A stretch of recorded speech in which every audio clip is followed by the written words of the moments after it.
భీమా తీరన మోగిందిరా విజయ శంఖం.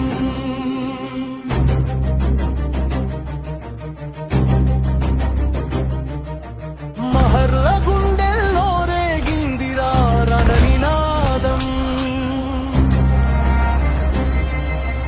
500 మంది వీరులు అరి వీర భయంకరులు 28,000 సైన్యాన్ని మట్టి కరిపించిన శూరులు.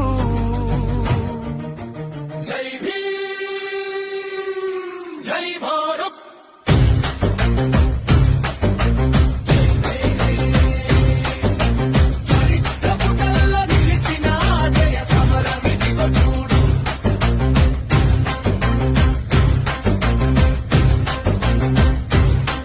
అణచివేత సంకెళ్లను తెంచుకున్న పులులమ్మ వీరు, అవమానాల అగ్నిలో పుట్టిన పిడుగులమ్మ వీరు.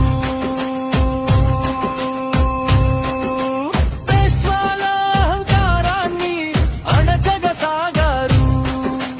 గడ్డపారలు పట్టి గండ్రగొడ్డళ్ళు పట్టి ప్రాణాలకు తెగించి పోరుకు సిద్ధమయ్యారు. ఒక్కొక్క మహర్ సైనికుడు 100 మందికి సమానం. వాడి వేడి కత్తులతో సాగింది శిరఛేదం.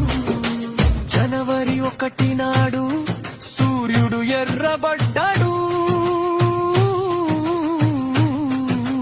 మహర్ల పోరాటం చూసి లోకం నివ్వెరపోయింది.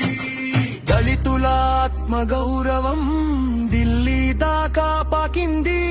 నడుముకు చీపురు కట్టి మెడకు కుండను తగిలించిన మార్గపు రోజులకు ముగింపు పలికిన రోజుది. అస్పృశ్యత సంఖ్యలు తెగిపడిన శుభఘడియ ఇది.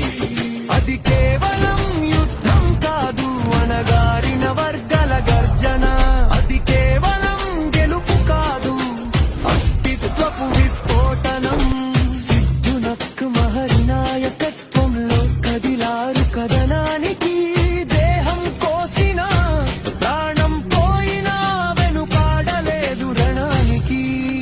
పేష్వా సామ్రాజ్యపు పునాదులు కదిలిపోయెను. మహర్ల పౌరుషముందర గర్వం మట్టిలో కలిసెను.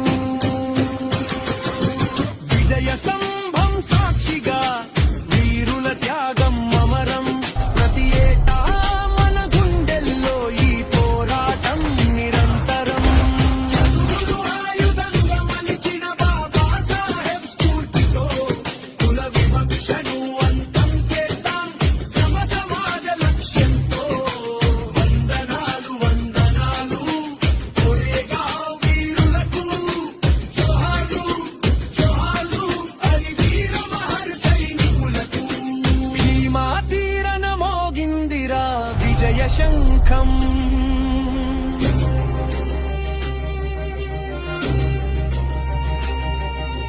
మహర్ల గుండెల్లో రేగిందిరా రణనినాదం.